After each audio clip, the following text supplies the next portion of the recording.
Hello everyone. So ইতিহাসে প্রথমবারের মতো ইরান ইসরায়েলের অভ্যন্তরে হামলা করলো। এই হামলার পরে বাংলাদেশের যতগুলো মিডিয়া, এই মিডিয়াদের অত্যাচার, মিডিয়াদের যে ভণ্ডামি, তারপর হচ্ছে জুন্দুস শয়তান অর্থাৎ হিজবুস শয়তান অর্থাৎ তথাকথিত সেই মুমিন মুসলমানদের অবস্থা সোশ্যাল মিডিয়াতে দেখে মেজাজটা আর ঠিক নেই।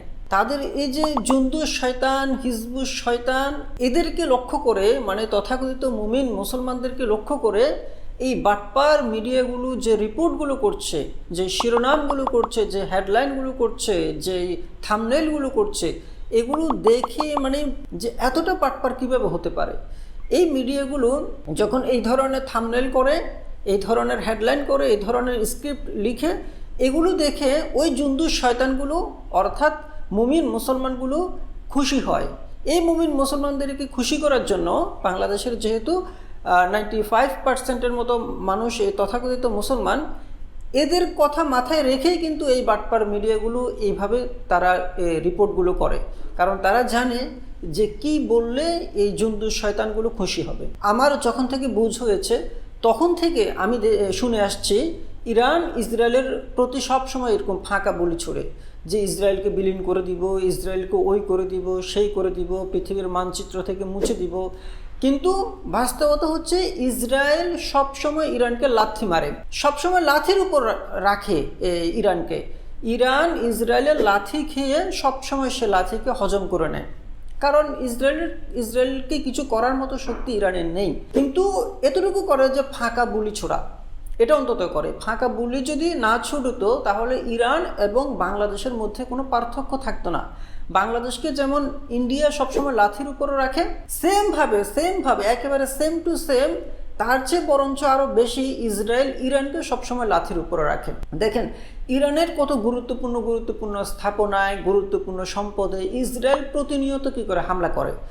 ইরানের কত গুরুত্বপূর্ণ বিজ্ঞানীকে ইসরায়েল প্রায় সময় এক্সিকিউট করে ফেলে, মেরে ফেলে। কত গুরুত্বপূর্ণ সেনা অফিসারদেরকে ইসরায়েল মেরে ফেলে, কিন্তু ইরান সব সময় কিছু ফাঁকা বুলি ছুড়ে ওদেরগুলোর মধ্যে হজম করে নেয়। এখন এই যে দামেস্কে ইরানি কনসুলেটে হামলা করে প্রায় 7 জন ইরানের জেনারেলকে তারা হত্যা করে ফেলল, এটার পরে যদি ইরান এতটুকু যদি না করতো তাহলে কি বলবো, তাহলে মানে এটা তো বাংলাদেশের সঙ্গে ইরানকে আর কম্পেয়ার করা যেত না। এটার জন্য তো আন্তর্জাতিক কোনো বিশ্লেষক হওয়া লাগে না। যখনই আমি দেখেছি যে কনসুলেটের ভিতরে হামলা করে 7 জন জেনারেলকে খুন করেছে ইসরায়েল, তখন আমার মতো এই সাধারণ জ্ঞানের মানুষও আমি তখনই বলেছি যে এটার অন্তত ইরান একটা জবাব দিবে। এতটুকু জবাব যদি না দেয় তাহলে তো ইরানের মুখ দেখানোর কিছুই থাকবে না। কারণ আমি আপনাদেরকে বলি, যে কোনো দেশের কনসুলেট ওইটা ওই দেশের সম্পত্তি হিসেবে বা ওই দেশের অভ্যন্তরীণ বা ওই দেশ হিসেবেই গণ্য হয়। যেমন বাংলাদেশে কি আছে, আমেরিকা দূতাবাস আছে, রাইট? এই আমেরিকার দূতাবাস এটা কিন্তু একখণ্ড আমেরিকা, বাংলাদেশে একখণ্ড আমেরিকা। এই দূতাবাসের যে এরিয়া, এখানে কিন্তু বাংলাদেশের আইনও চলবে না, বাংলাদেশের পুলিশ সেনাবাহিনী কারো কোনো কিচ্ছু চলবে না। কোনো একজন অত্যন্ত দাগী আসামি যদি এই আমেরিকার দূতাবাসের ভিতরে ঢুকে যায়, বাংলাদেশের কোনো আইন ওখানে গিয়ে ওকে গ্রেপ্তার করতে পারবে না। তো এটা হচ্ছে দূতাবাসের একটা নিয়ম। দামেস্কে যে ইরানি দূতাবাস বা কনসুলেট, এটা মূলত ইরানের অভ্যন্তর হিসেবে বিবেচিত হয়। আর একটা দেশের অভ্যন্তরে যদি হামলা চালায়, সেটার যদি এতটুকু রিয়্যাক্ট যদি না করা হয়, এতটুকু যদি উত্তর প্রত্যুত্তর দেওয়া না হয়, তাহলে ওই দেশকে তো আপনি কি দেশ, ওইটা মানে বাংলাদেশ, পুরোপুরি বাংলাদেশ হয়ে গেছে বলতে পারেন। তো ইরানের যে এত হুমকার, এত কিছু এতটুকু করবে, এইটা একেবারে সামান্য, মানে যে একটু আন্তর্জাতিক খবরাখবর রাখে আমার মতো যারা, তারও এটা নিশ্চিত ছিল। এবার আসেন যে হামলাটা করলো, এটাকে টেলিভিশন চ্যানেলগুলো এমনভাবে বলছে যেন মানে অনেক কিছু করে ফেলেছে, কিন্তু আসলে কি অনেক কিছু করেছে? কী করেছে? ইসরায়েল ওদের 7 জন কমান্ডোকে খুন করে ফেলেছে, আর তার প্রতি উত্তরে ইরান কী করেছে? কিছু ড্রোন পাঠিয়েছে। এই ড্রোনগুলো তারা পাঠিয়েছে, এগুলো আস্তে আস্তে আসছে। আসার সময় কিছু আমেরিকায়, কিছু ব্রিটেন, কিছু জর্ডান এবং কিছু ইসরায়েল এগুলোকে ভূপাতিত করে ফেলেছে। সামান্য কিছু এসে ইসরায়েলের অভ্যন্তরে পড়েছে, সেখান থেকে একজন সিভিলিয়ান মারা গেছে। এতটুকুর মধ্যে ইরান তড়িঘড়ি করে অফিসিয়ালি বলে দিল যে it can be deemed concluded, মানে এতটুকুর মধ্যে হয়ে গেছে, আমরা উই আর ডান, ঠিক আছে, উই আর ডান, আমরা আমাদের প্রতিশোধ নিয়ে ফেলেছি। আচ্ছা, এটাই কোনো প্রতিশোধ হলো? বাংলাদেশের টিভি চ্যানেলগুলোতে বলছে যে ইরান মোক্ষম সময়ের জন্য অপেক্ষা করছিল, এবার যেন ফিলিস্তিনের নির্যাতিত মুসলমানদের রক্তের বদলা নিতেই হবে। আরে বাটপার, ফিলিস্তিনের নির্যাতিত মুসলমানদের রক্তের বদলা নেওয়াই যদি ইরানের উদ্দেশ্য হয়ে থাকে, তাহলে যুগের পর যুগ ইরান কখনো হামলা করলো না কেন? এখন কেন করলো? এটা হচ্ছে মুখ রক্ষার্থে এতটুকু হামলা ইরানকে করতেই হতো, না হলে ইরান তারা যে একটা দেশ এই পরিচয়টুকু তারা দিতে পারতো না, মানে তারা যে একটা স্বাধীন দেশ এতটুকু পরিচয় দেয়াই তাদের লজ্জার বিষয় হয়েছে। তো তখন এই কারণে করেছে, আদারওয়াইজ নির্যাতিত ফিলিস্তিনিদের রক্তের বদলা নেওয়া ইরানের উদ্দেশ্য ছিল না। যদি সেরকম উদ্দেশ্য থাকতো এতদিন কেন করেনি? তারপরে ইরান সবসময় বলে আসতো যে যখন হামলা করবে তখন বিলীন হয়ে যাবে ইসরায়েল। কই বিলীন হলো? কি হলো? কিছুই তো হলো না। এবার আসেন, এখন এই যে হামলাটা করলো, ইরান বলছে তোমরা আমাদেরকে মেরেছ, আমরা তোমাকে উত্তর দিয়েছি, কিন্তু এটা আসলে উত্তর হয়নি। ইরানকে ইসরায়েল কিন্তু সবসময় মারে, সবসময়, প্রায় সময় তাদের বিজ্ঞানীকে মেরে ফেলছে, তাদের ওখানে হামলা করছে, তাদের যে বিভিন্ন প্রক্সি হিজবুল্লাহ আছে এদের উপর হামলা করছে, তারপরে হচ্ছে তাদের বিভিন্ন স্থাপনায় হামলা করছে। অন্যান্য মানে একটা দেশের তো বিভিন্ন অন্যান্য দেশেও তাদের কিছু প্রক্সি থাকে, বিভিন্ন গ্রুপ থাকে, ওখানে হামলা করছে। কিন্তু ইরান সব সময় এগুলোকে হজম করে গিয়েছে, কখন এগুলোর উত্তর দেওয়ার মতো ক্ষমতা ইরানের হয়নি। এখন আসেন, এই যে এতটুকুর মধ্যে ইসরায়েল কি কি দিবে, এবার উত্তর দিবে না চুপ থাকবে? এখানে আসল কথা হচ্ছে ইসরায়েল কিন্তু মনে প্রাণে চাচ্ছে যে ইরানের সঙ্গে একটা ফুল স্কেলে পুরো দমে একটা যুদ্ধে জড়িয়ে যেতে।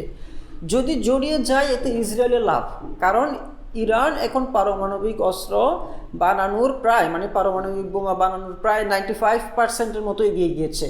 এতটুকুর মধ্যে ইসরায়েল চাচ্ছে যে ইরানের এই যে প্রকল্পটা এটাকে ভেস্তে দিতে, ফুল স্কেলে একটা যুদ্ধ লাগিয়ে দিয়ে হামলা করে ওই সব কিছু তাদের স্থাপনা, ওই সে পারমাণবিক চুল্লি মুল্লি সব কিছু ধ্বংস করে দেয়া, এটা হচ্ছে ইসরায়েলের মনে প্রাণে চাওয়া।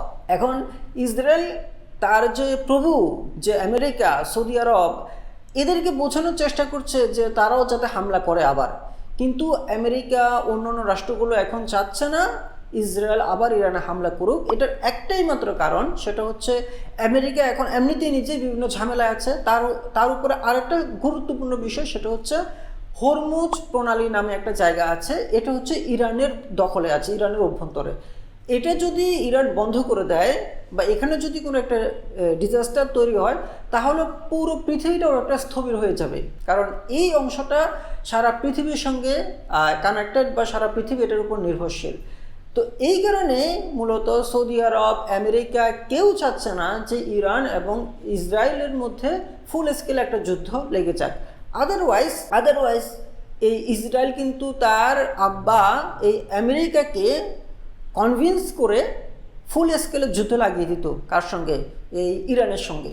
এবং আপনারা জানেন সৌদি আরবে কিন্তু ইসরায়েলের কথাই চলে, এবং সৌদি আরবও কিন্তু ইরানকে পছন্দ করে না।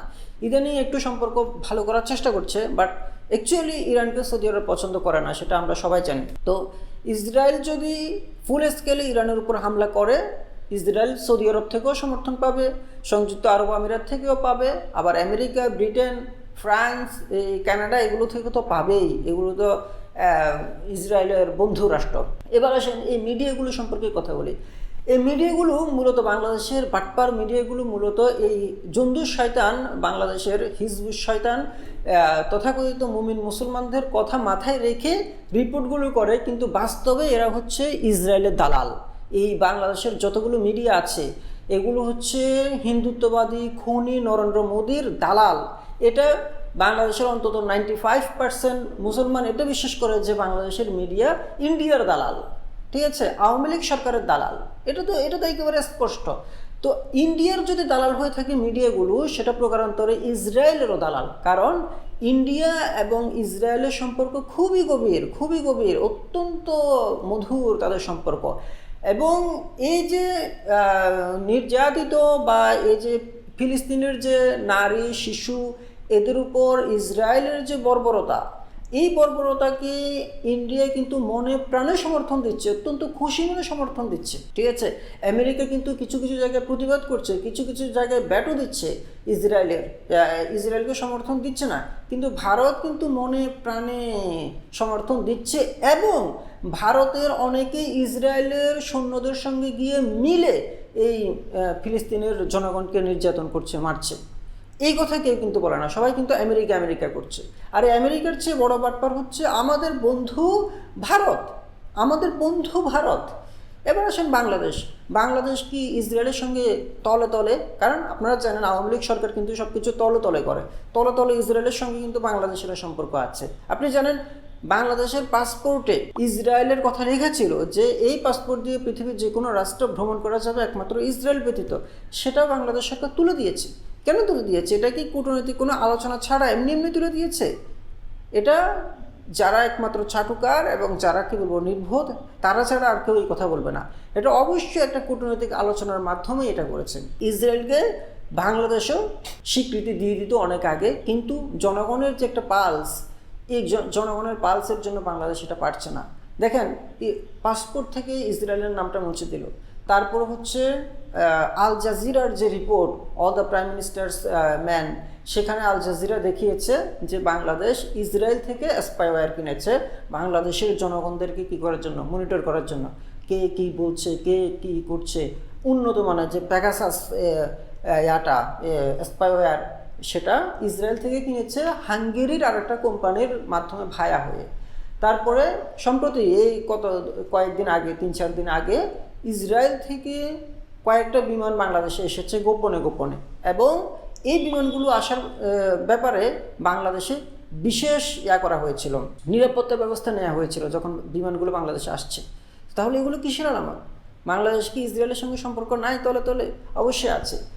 এই আওয়ামী লীগ সরকার সব কিছু তলে তলে করে। ঠিক আছে, তলে তলে যখন সব শেষ, তখন আর এইসব করে লাভ কি?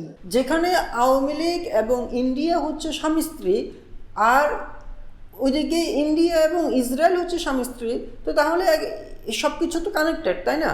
সব কিছু কানেক্টেড। তো এগুলো বুঝে না। নির্বাচনের আগে, বাংলাদেশের নির্বাচনের আগে, 7 জানুয়ারির নির্বাচনের আগে বিএনপি পুরোপুরি আমেরিকার উপর নির্ভর করে বসে আছে যে আমেরিকা শেখ হাসিনার বাংলাদেশ থেকে এটাকে আবার বাংলাদেশ করবে। ঠিক আছে, এটা আপনারা জানেন যে বাংলাদেশের সংবিধানে কি লেখা আছে? সংবিধানে লেখা আছে বাংলাদেশ হচ্ছে জনগণের, গণপ্রজাতন্ত্রী বাংলাদেশের মালিক বাংলাদেশের জনগণ। কিন্তু আওয়ামী লীগ সেটাকে বানিয়েছে শেখ হাসিনার বাংলাদেশ। তারা থিম সং করেছে শেখ হাসিনার বাংলাদেশ, নৌকামার্কায় কীভাবে করে গান বানিয়েছে। তো বিএনপি, জামাত এবং আরও ইসলামিক দলগুলো পুরোপুরি আমেরিকার উপর নির্ভর করেছে যে আমেরিকা কি করবে, এই শেখ হাসিনার বাংলাদেশ থেকে এটাকে আবার বাংলাদেশ বানিয়ে দিবে। এই কারণে ওই সময় আওয়ামী লীগ কী করেছে, ওই কিছু আমেরিকা বিদ্বেষী এবং ইসরায়েল বিদ্বেষী কিছু কথা বলেছে। এগুলো হচ্ছে জাস্ট জনগণকে একটা ধোঁকা দেওয়ার জন্য। কিন্তু তলে তলে সব কিছুর যে চলছে আলোচনা, সেটা কিন্তু ওবায়দুল কাদের নিজেই বলে দিয়েছে যে তলে তলে ওই পিটার হাসের ওস্তাদের সঙ্গে আমাদের আলোচনা চলছে। পিটার হাস সাহেবের মুরব্বীদের সাথে আমাদের কথা হয়ে গেছে। আমেরিকার মুরব্বী যারা, তাদের সাথে কথাবার্তা শেষ, উচ্চ পর্যায়ে কথাবার্তা হয়ে গেছে। এখন তলে তলে যখন সব শেষ, তখন আর এইসব করে লাভ কি? আমেরিকার কোনো দরকার আছে বাংলাদেশে গণতন্ত্র প্রতিষ্ঠা করা? আমেরিকা যদি চায় বাংলাদেশে গণতন্ত্র প্রতিষ্ঠা করা, আমেরিকার জন্য কোনো ব্যাপারই না। আমেরিকা এগুলো বলেছে জাস্ট নিজের স্বার্থে। ঠিক আছে, আমেরিকা নিজের স্বার্থ যখন পেয়েছে তখন আমেরিকা চুপ, অন্য কিছু না। তো এই যে ভিতরে যে তলে তলে যেগুলো, এগুলো তো আর জন্তু শয়তান, ইবলিশ শয়তানগুলো এগুলো বুঝে না। ধন্যবাদ সবাইকে।